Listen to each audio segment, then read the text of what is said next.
Hi, my name is Rob, and this is the MSR Pappa hubba. So I'm inside at the moment, as you can see. It's all set up there. Just chucked my sleeping bag down. Spent last night in the back garden with it.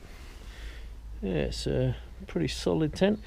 At the moment, I've just got two of the extra large thermarests in here. I'm possibly going to get another one of those because I've got a small one here. So we're going to have three there to sleep 4 people in. So there's my wife and 2 children going to be sleeping in here, and there is plenty of room. I can sort of, that's stood up with my back bent over, so it's pretty roomy, as you can see. Looking at that, there's a decent amount of room in both directions. One thing my wife wasn't overly happy about with this is the amount of mesh that's on here. Now MSR are making a big deal about sort of keeping this well ventilated to stop condensation, which I kind of agree with. It's a really good thing. However, there's no option to be able to close these down when it gets colder or pretty breezy. So we're going to see how we're going to get on with that. MSR used to make a HP range, not in the Pappa hubba, but in the hubba hubba and the mother hubba and all the other ones. They used to do one where the mesh was only like a little small amount of mesh, and the rest of it was this nylon sort of nylon material which doesn't let the breeze go through quite so much. So there we go, just bear that in mind, that this is quite an airy sort of tent. However, as you can see, I've been experimenting, just throwing some foil in here. There's a bit of darkness as well. This the fly sheet material is really good. It doesn't kind of wick through onto this, even when it's been chucking it down.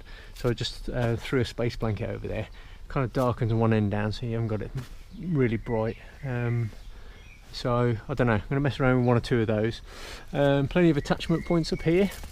I did buy a hammock to go in this, and you can attach this. I think I attached it there and there, and possibly up there as well, or maybe on these. I have a big hammock, but I didn't realise that it already had these really good, as you can see I've got my phone in here, these really good pockets in the 4 corners anyway, which are really good. So there's plenty of storage inside in those pockets.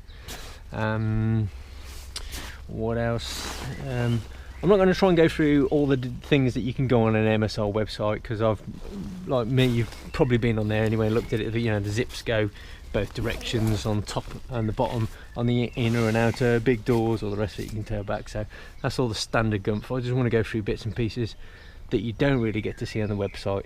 I don't know what else we've got. So the side of the inner comes up reasonably high to make sure that, you know, the rain's not going to come through. Right, let's go outside. Let's have a little look at some of the bits and pieces outside. If I can find my other croc. Let's hide in there. And right, coming outside. So there we go. It's all set up. Now, when setting this up, you've got to make sure that these all the tabs go through the metal part there. I originally set this up with only the one through the metal part and the other one actually coming through to the peg, which was incorrect, and it pulled the fly sheet out too far, which meant that the wind was blowing under sort of too much. One little modification I've done on here, because you've got this stay here. Yeah, if you open it up, more venting. There you go, you can put that stay up, vent that out. So that opens out right up when it's getting hot in the summertime. But if it's blowing its arse off, you want that pulled down. I've just made just a bit of Dyneema line on there. It wasn't Dyneema, what was it? A bit of line on there. Just made a small little attachment, left that on there, and you can cinch that down, sort of pull that a bit tighter to stop the air from racing up and through, because I don't know how well those little tiny bits of Velcro are going to hold that in when the wind gets up. So there's a little mod that I've done straight off the bat. You've got the vestibules on both sides, and so the zip farm at the top if you want. And that's it. So these are really good. You can cinch all these down. And there's what we're talking about, these. So that's the outer, that's the inner. You set up the inner and put that in, and that other one under there is, I bought the footprint that goes with it as well, so you can put all these in together. Hang on, that's, again, I've missed. It can be a bit tricky getting these in and out actually. That fan, probably should take the tension off them and then they'll come out easier, but I'm just trying to demonstrate to you. There we go. So put this one in, that one on first, click that in there, and I kind of noticed that because it was quite a long sort of stem to get that in there. Then that clicks in, and you can click it in that bottom one as well. So they're all three of them are there together and wedged, holding quite nice and tightly, and then you can pull that down, tension the tent up.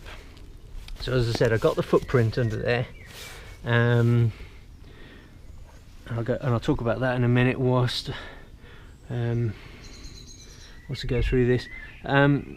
Pulling these out, I wasn't quite sure whether they should come out at 90 degrees to each other, but if you, on these side guys here, if you pull those out that way, then this got a bit too floppy there, so they kind of almost both want to pull out towards the ends.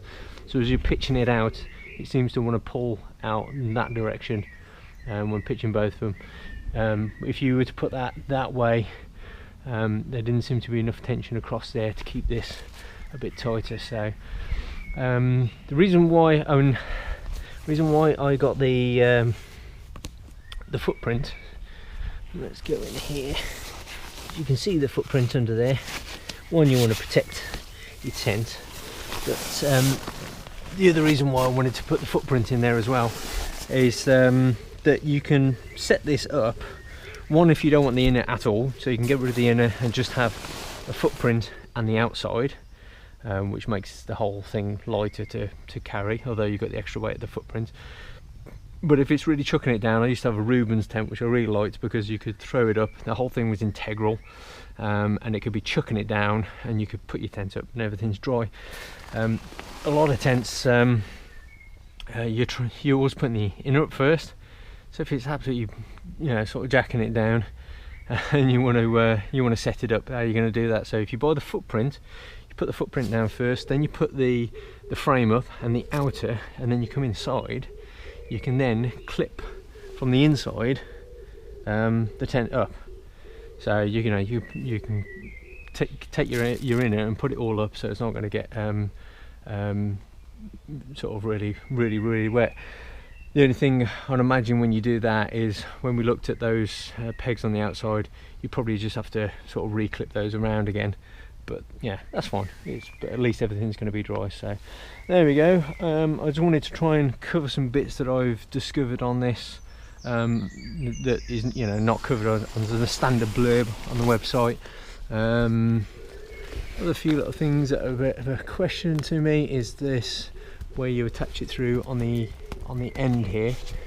I'm not really overly convinced about that on the outside of the tent, how well that'll wear, because you've got the pole there sticking at the very end, although they've reinforced this. And you've got a little dangler here, I don't know what that's for. There you go, put something on there, but there you go. Let's zip that up. But all in all, for the size, the footprint area, the inside of the tent is massive. It really is big, and that's kind of why I really wanted to go for this. It's a shame they don't do the HP sort of version anymore.